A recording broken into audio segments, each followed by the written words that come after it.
E aí galera, tudo bem com vocês? Como a gente bem sabe, no futebol brasileiro, quando as coisas não caminham bem dentro de campo, o primeiro a ser considerado culpado é sempre o treinador. Até por isso não tem como negar que após 5 jogos sem vitória, Mano Menezes já sofre pressão dentro do Cruzeiro, especialmente por parte da torcida.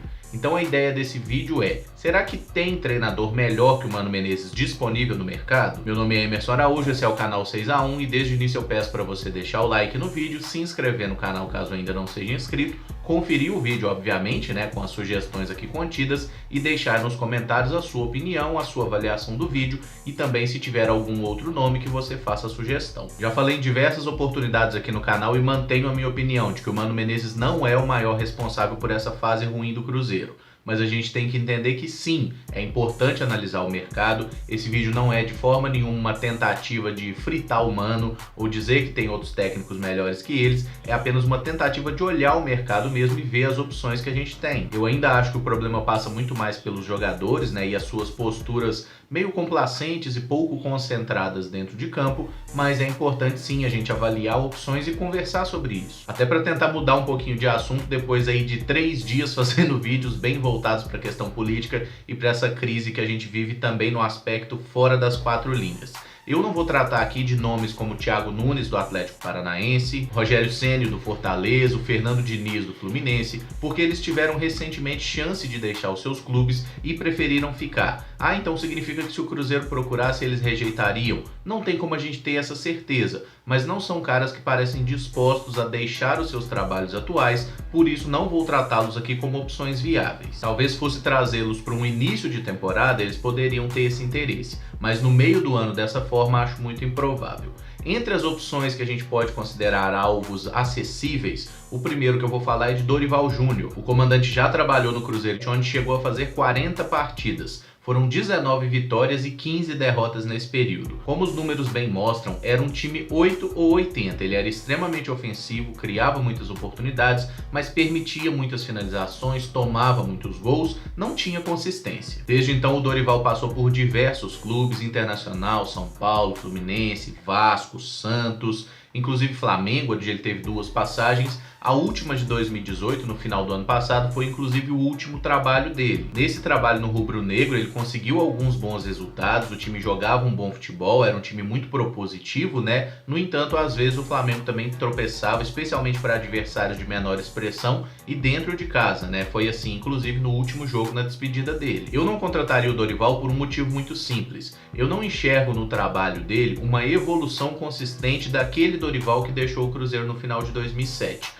A gente olha os times do Dorival hoje, a passagem no Santos, que foi muito marcante e muito boa, essa última no Flamengo. Ele continua sendo um técnico que monta bons ataques, mas que monta defesas muito falhas. Ele não consegue ajustar o sistema defensivo. E eu entendo que grande parte da torcida tá doida para ver o Cruzeiro voltando a jogar de uma forma ofensiva depois aí desses 3 anos de Mano Menezes. Mas a gente tem que entender que um time que é seguro defensivamente, coisa que o Cruzeiro não tem sido aí nas últimas 5 partidas, mas até então o trabalho do Mano era marcado por essa boa consistência defensiva, ele tem mais chance de conseguir ganhar no futebol brasileiro. E não sou eu que estou dizendo isso, são os fatos, é só olhar aí os times das últimas temporadas que fizeram boas campanhas. Praticamente todos eles são times que têm aí uma postura mais equilibrada, digamos assim. Não é uma coisa de ser retranqueiro, é uma coisa de não ser extremamente ofensivo. E entendo que uma mudança brusca de mentalidade no meio da temporada poderia nos fazer ter uma queda de rendimento muito preocupante que faria o Cruzeiro brigar na parte baixa da tabela. É mais um dos nomes que eu acho que, vindo no início de temporada, poderia ser interessante, mas nesse momento, meio de campeonato,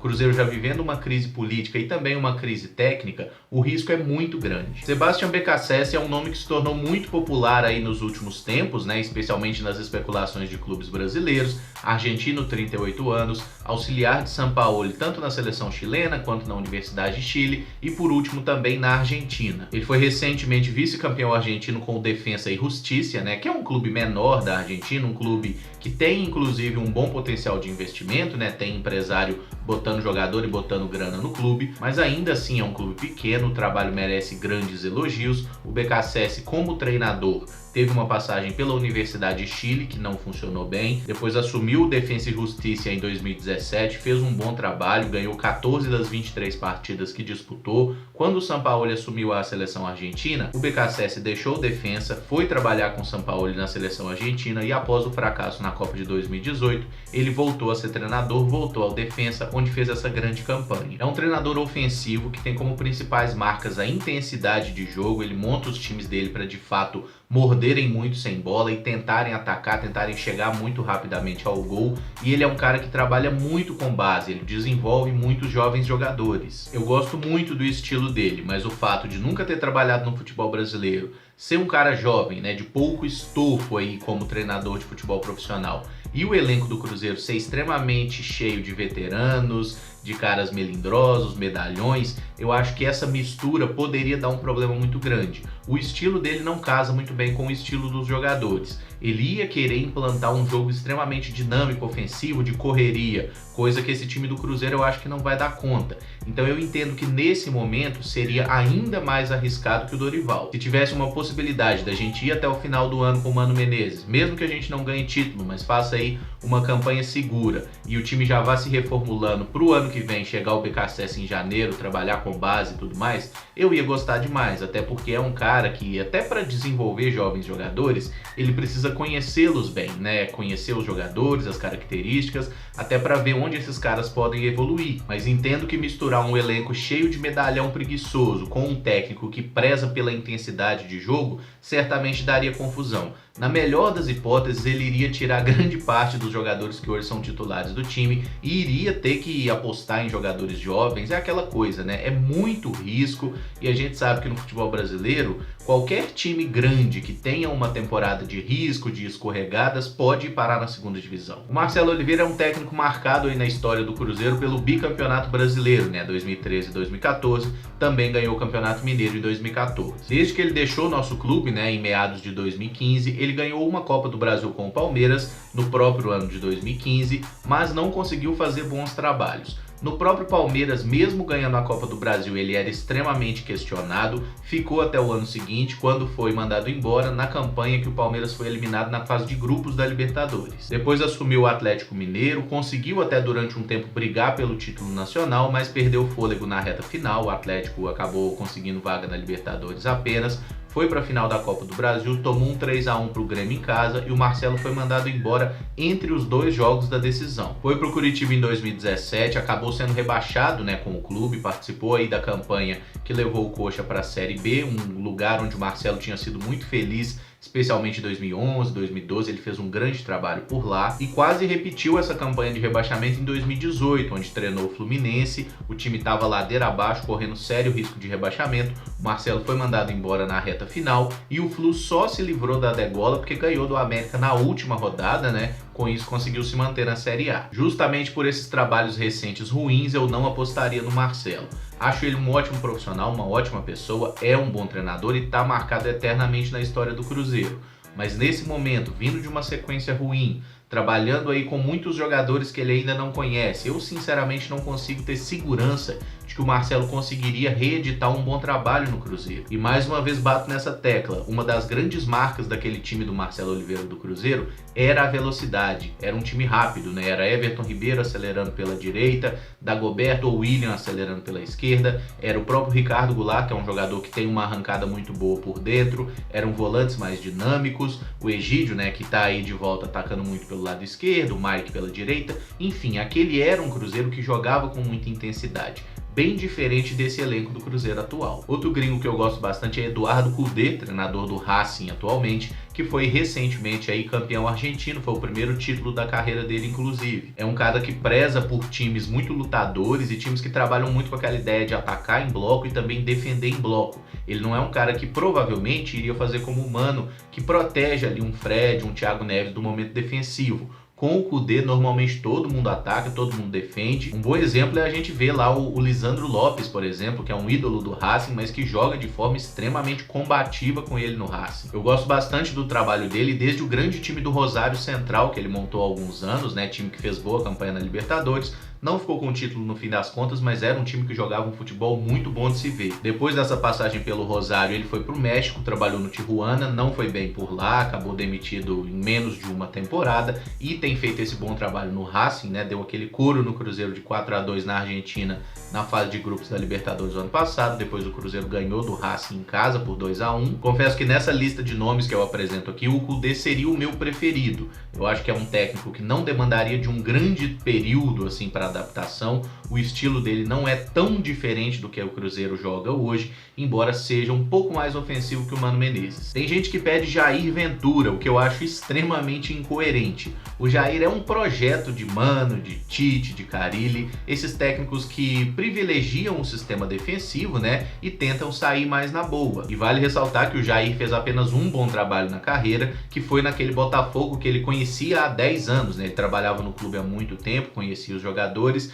e quando foi colocado como treinador fez um grande trabalho. Depois passou por Santos e Corinthians, não foi bem nesses lugares e acho sinceramente que não seria um bom nome para trabalhar no Cruzeiro, até porque o estilo dele é de Mano Menezes e é até um pouco pior, ele não tem a mesma capacidade, o mesmo repertório que o Mano. Fecho essa lista principal com o nome de Adilson Batista, que é outro cara muito ligado ao Cruzeiro, tem história no clube como jogador e já foi nosso treinador também entre os anos de 2008 e 2010. Desde que ele deixou o Cruzeiro, ele passou sem sucesso por vários clubes grandes, né? Corinthians, Santos, São Paulo. Teve uma possibilidade de retornar ao Cruzeiro em 2012, na época ele estava trabalhando no Atlético Goianiense, mas preferiu continuar no clube. Depois ele passou pelo Figueirense, que foi onde ele começou a fazer sucesso na carreira. Teve uma passagem pelo Vasco na Série B que não foi tão boa. E o último clube que ele trabalhou ali em Série A, né, tinha sido o Joinville em 2015. Depois ele ficou um período de praticamente 3 anos aí sem assumir nenhum clube. Diz que se preparou muito, fez diversos cursos e em 2018 assumiu o América. Teve um início muito bom, o América era um time que jogava de uma forma bem interessante até, conseguia bons resultados, estava na metade da tabela do Brasileiro, o que seria espetacular. Mas na reta final do campeonato teve uma queda muito grande, as coisas não davam mais certo, o Adilson acabou sendo demitido ali nas rodadas finais e o América acabou sendo rebaixado também. É mais um caso que entendo que os maus trabalhos recentes não justificariam aqui uma nova oportunidade num clube do tamanho do Cruzeiro.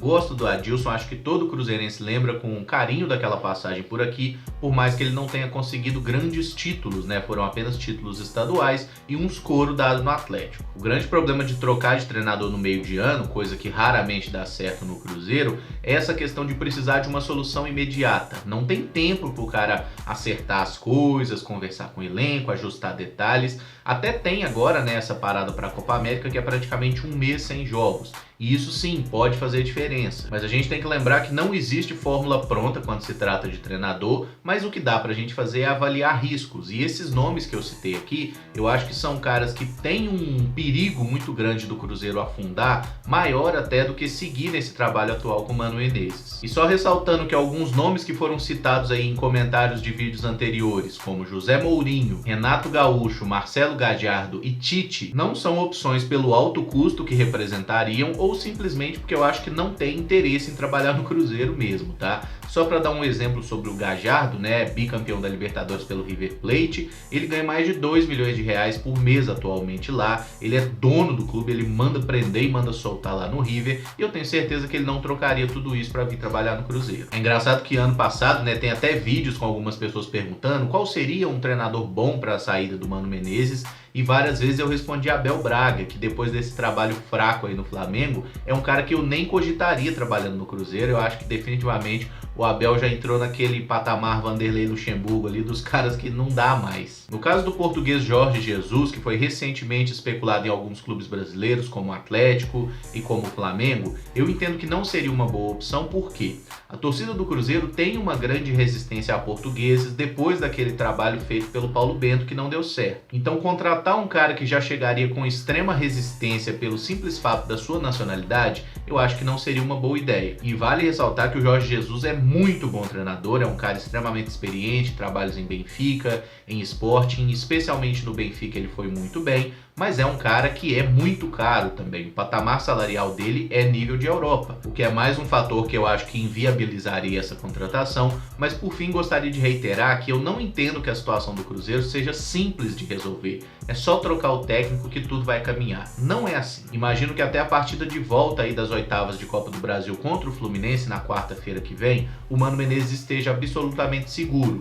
Agora, se a gente porventura perde para o São Paulo e perde a classificação para o Fluminense na próxima quarta, aí eu acho que a diretoria já vai pensar numa troca de comando. Coisa que eu nem concordo propriamente, eu acho que a gente precisa mais de uma troca de diretoria do que de uma troca de treinador. E entendo que entre todos os alvos viáveis que eu falei aqui no vídeo, o melhor que a gente tem ainda é o Mano Menezes, por questão de custo-benefício, por questão de já conhecer o elenco e porque eu tenho uma certa convicção, pode ser uma convicção totalmente furada, mas eu acredito sim que o Mano Menezes vai dar a volta nessa situação e vai recolocar o Cruzeiro num bom caminho.